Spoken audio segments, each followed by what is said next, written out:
Cap round 3 ची allotment आली. बरेच सारे प्रश्न विद्यार्थ्यांच्या मनापुढे असतील. काही जण फ्रीज करत आहे का बेटरमेंट करत आहे, त्याच्याबद्दल आपण व्हिडिओ टाकून सांगितलेलं आहे तुम्हाला काय करायचं आहे ते, आणि तुम्हीही तुमचा निर्णय घेणार असतील. आजचा व्हिडिओचा विषय थोडासा वेगळा आहे की तुम्ही कॅप राऊंड 3 आणि 4 मध्ये फ्रीज करताय का बेटरमेंट करताय, आणि फ्रीज करून ऍडमिशन घेताय का बेटरमेंट करून चौथ्या राऊंडला जाताय. या सर्वांपेक्षा एक महत्वाची गोष्ट असणार आहे ती म्हणजे कॅप राऊंड 3 आणि 4 मध्ये तुमची ऍक्च्युअल कंडिशन काय आहे, तुम्ही आता सध्या कोणत्या परिस्थितीमध्ये आहात हेच तुम्ही अजून जाणून घेतलेलं नाही. बऱ्याचशा विद्यार्थ्यांना अजूनही आपल्या पर्सेंटाईल आणि आपल्या रँक, आपल्या कॅटेगरी किंवा आपल्या ओव्हरऑल कंडिशनवरून एक गोष्ट लक्षात येत नाहीये की आपल्याला कोणतं कॉलेज मिळू शकतं आणि कोणती ब्रांच मिळायला हवी. ह्या गोष्टी जर तुम्हाला कळल्या तर तुमचा निर्णय खूप सोपा होतो. निर्णय घेण्यासाठी बेटरमेंट करा, फ्रीज करा, 4च कंडिशनमध्ये उत्तर मिळतंय. जर तुम्हाला कॉलेजचं आवडलं तर तुम्ही फ्रीज करा, आवडलं नाही तर तुम्ही बेटरमेंट करा. बेटरमेंट कधी करा, जर तुम्हाला अजून चान्सेस वाटत आहेत का, ह्या सगळ्या गोष्टी तर तुम्ही आत्तापर्यंत सगळ्या व्हिडिओमध्ये ऐकल्या असतील.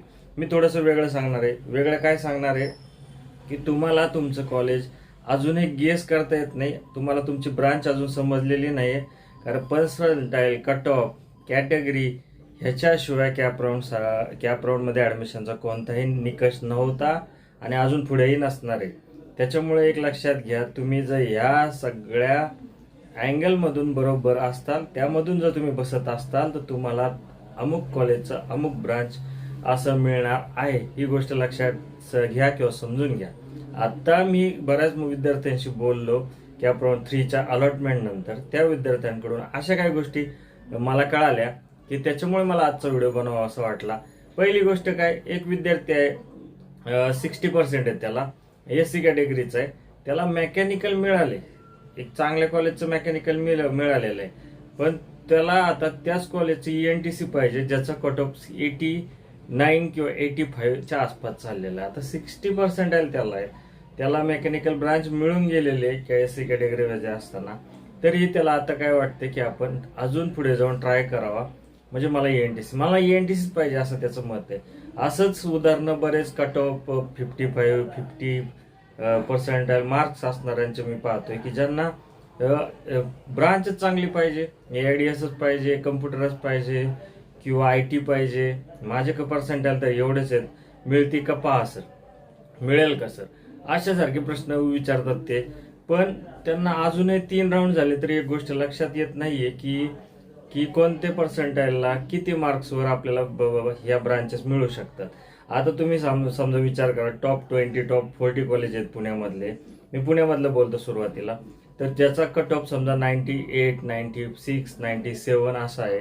काही कॉलेजचा त्याच्यापेक्षा थोडंसं कमी 85 असा आहे.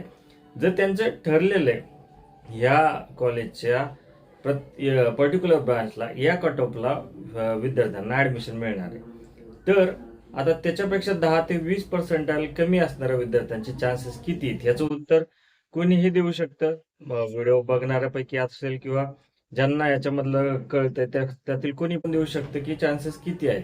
हा, एखादा चमत्कार झाला, सीटच रिकामी राहिली आणि मग तिथं त्याला ऍडमिशन भेटलं, तर आपण म्हणू शकतो की त्याला आता चान्सेस आहेत की एखादा चमत्कार नाही त्याला ऍडमिशन भेटेल. पण जी प्रॅक्टिकल कंडिशन पाहिली तर ऍडमिशन मिळेल का, ते चान्सेस नाहीच्या बरोबर आहेत हे त्याला माहिती आहे. पण तरी पण तो अजूनही कॅप राऊंड 1 पासून कॅप राऊंड 4 पर्यंत प्रत्येक असा विद्यार्थी ट्राय करतोय. त्याला होप्स आहे की मला कॅप राऊंड 4 पर्यंत तरी ती ब्रांच मिळेल आणि ते कॉलेज मिळेल.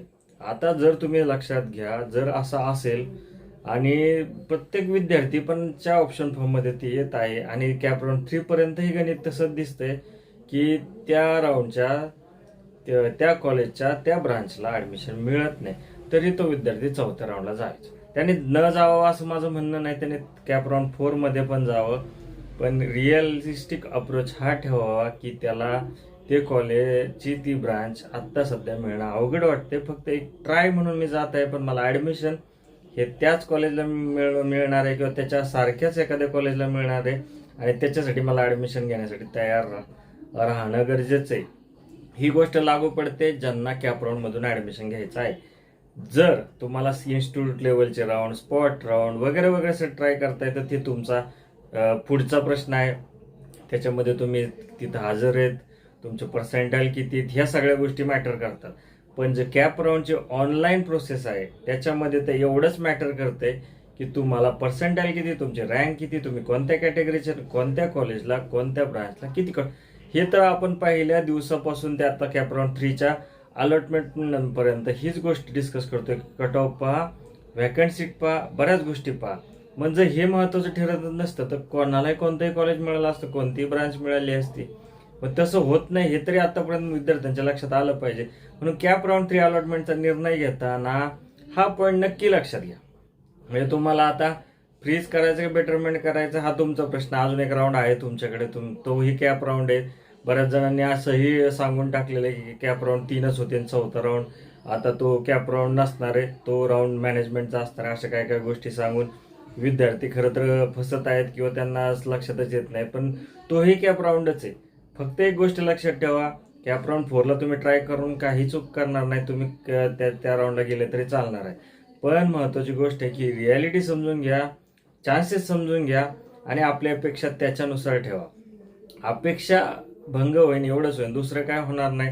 तुम्हाला शेवटी आता जे कॅप राऊंड 4ला मिळालेलं कॉलेज आहे तिथे तरी जाऊन ऍडमिशन घ्यावंच लागते. नसेल तर तुम्हाला ती सीट रिकामी राहतील, त्या सीटला परत बाकीच्या प्रोसेस होत राहतील. पण तुमच्यासाठी अपेक्षा भंग 3ऱ्या राऊंड पर्यंत झाला, 4थ्या राऊंड होप्स. आता काय होतं, बरेच जण टाक कॉलेज, टाक पहिला नंबरला, अमुक अमुक कॉलेजवाले कुणी कुणी पण सांगत असेल तर तुम्ही ते टाकून देता. पण तुम्हालाही ती गोष्ट लक्षात आली पाहिजे, टाकलंय म्हणजे ते मिळेल का, तर ह्या गोष्टी खरं तर मिळणार नाही. ह्या गोष्टी तुम्हाला आधीपासूनच लक्षात यायला पाहिजे होते. सो ही झाली ऍक्च्युअल परिस्थिती. आता मी ह्या प्रॉब्लेमवरचं सोल्युशन एकच सांगतो की तुम्हाला जे विद्यार्थी असे आहेत ज्यांना अजूनही अलॉटमेंट मिळालेलं नाही किंवा ज्यांना हवे ती सीट मिळूनही ते अजूनही त्या ब्रांचेस, त्या कॉलेजच्या मागे पडत आहेत जे त्यांना मिळणारच नाही, त्यांना मी एकच सल्ला देतो की महत्वाची गोष्ट एवढीच आहे की तुम्ही आता कुठेतरी इंजिनिअरिंग ऍडमिशन जर खरंच तुम्हाला घ्यायचं असेल तर तुम्हाला तुमचं कॉलेज आणि तुमची ब्रँच 4थ्या राऊंडसाठी तरी फिक्स ठेवावी लागेल. ही ते मिळालं तर मला ऍडमिशन घ्यायचं आहे, आणि ते पण कोणतं जे माझ्या रेंजमधलं आहे, माझ्या पर्सेंटाईलला शोभेल असे किंवा पर्सेंटाईलला मिळू शकता असे. कारण मिळणार तेच आहे की जे तुम्हाला बसणार आहे ते कॉलेज. म्हणून आता किंतु परंतु शंका सगळ्या गोष्टी कॅप राऊंड 3च्या अलॉटमेंट पर्यंत संपलेल्या आहेत. ज्या विद्यार्थ्यांना रिपोर्टिंग करायचे ते कॅप राऊंड 3च्या आता ह्या 4 दिवसामध्ये 25 ते 28 ऑगस्टमध्ये रिपोर्टिंग करतील. उरलेला विद्यार्थी जे ऑप्शन फॉर्म 4चा भरायला जाणार आहेत त्या विद्यार्थ्यांसाठी सांगणं एवढंच राहणार आहे की तुम्ही ह्या सगळ्या गोष्टी तपासा. जे बेटरमेंट करतायत त्यांनाही शुभेच्छा आणि ज्यांनी ऍडमिशन घेत आहेत त्यांनाही शुभेच्छा. लक्षात फक्त एकच ठेवा की आता काही चमत्कार होत नसतो. तुम्हाला आता जे कॉलेज मिळत आले, कारण प्रत्येक जणांचं एकच म्हणणं असतं की बेटरमेंट करत आलोय पण तेच कॉलेज मला सतत मिळतंय, बेटरमेंट करून अजूनही काय बेटरमेंट मिळत नाही. तर ह्या गोष्टी सगळ्या कशावर डिपेंड आहेत आणि जर बेसिकच तुम्ही बदलायला प्रयत्न करताल तर तसं होणार नाही. म्हणून सांगणं एवढंच आहे की कॅप राऊंड 3च्या अलॉटमेंट नंतर कॅप राऊंड 4ला जातानाही कोणतंही रिस्क 100% नसणार आहे. पण त्याच्यामध्ये अवाजवी अपेक्षा ठेवू नका आपल्याला. आणि सगळ्यात महत्त्वाचे ॲडमिशनच्या तयारीला लागा. तुमचे डॉक्युमेंट्स तुमचे सगळं काय रेडी ठेवा आणि जाऊन ॲडमिशन घेण्याच्या तयारीत राहा. ज्यांना कॅप राऊंड 3 आणि 4मध्ये सीट अलॉट होणार नाही तर त्या विद्यार्थ्यांनी आता बाकीच्या इन्स्टिट्यूट लेवल, स्पॉट राऊंड आणि जे काही राऊंड्स आहेत त्याच्यासाठी तयारी ठेवा. म्हणजे तुम्हाला कुठे ना कुठे सीट मिळून जाईल. सीट लिमिटेड आहेत, त्याच्यामुळे समजा जर 2 लाख सीटसाठी 5 लाख विद्यार्थी ट्राय करत असतील तर साहजिकच आहे त्या काही विद्यार्थ्यांना सीट मिळणार आहेत. आणि असंही होणार आहे की काही कॉलेजच्या जागा रिकाम्या राहणार आहेत, जसं मागच्या वेळेस झालं होतं. कारण की त्या कॉलेजच्या त्या ब्रांचला कुणीच प्रेफरन्स देणार नाही, त्या कॉलेजलाही कुणी जाणार नाही. हे दरवेळेची प्रोसेस आहे, यावेळेस पण होण्याची शक्यता तीच असणार आहे. त्याच्यामुळं आता तुम्हाला तुमचं कॉलेज मिळालं असेल तर तुम्ही थांबू शकता, नसेल मिळालं तर एक राऊंड आहे, पुढच्या राऊंडला जाऊ शकता. पण रिअलिस्टिक अप्रोच ठेवा, कारण की तुम्ही स्वतःबरोबर म्हणजे काय होत आहे हा एक काय होतं, तुमचंच नुकसान होतं. तुम्हाला निर्णय तर घेताच येत नाही. निर्णय घेतल्यानंतरही तुम्ही समाधानी राहणार नाही. तुम्हाला वाटेल की आपण फक्त ऍडमिशन घेण्यासाठी हा निर्णय घेतलाय. तर असं काही करू नका. जे काही आहे ते तुमच्या पर्सेंटाईल, तुमच्या केलेल्या मेहनतीचाच परिणाम आहे. त्याच्यामुळे ऍडमिशन घेऊन टाका. आणखीन काही शंका असतील तर कमेंटमध्ये टाका. फक्त आता खूप कन्फ्युजन होऊन देऊ नका. ऍडमिशन घेणे हे सध्या तरी मला कॅप राऊंड 3ला किंवा 4ला सर्वोत्तम वाटते. अजून काय शंका असेल तर नक्की कमेंट करा आणि सबस्क्राईब करायला विसरू नका. खूप थोडे दिवस राहिलेले आहेत. धन्यवाद.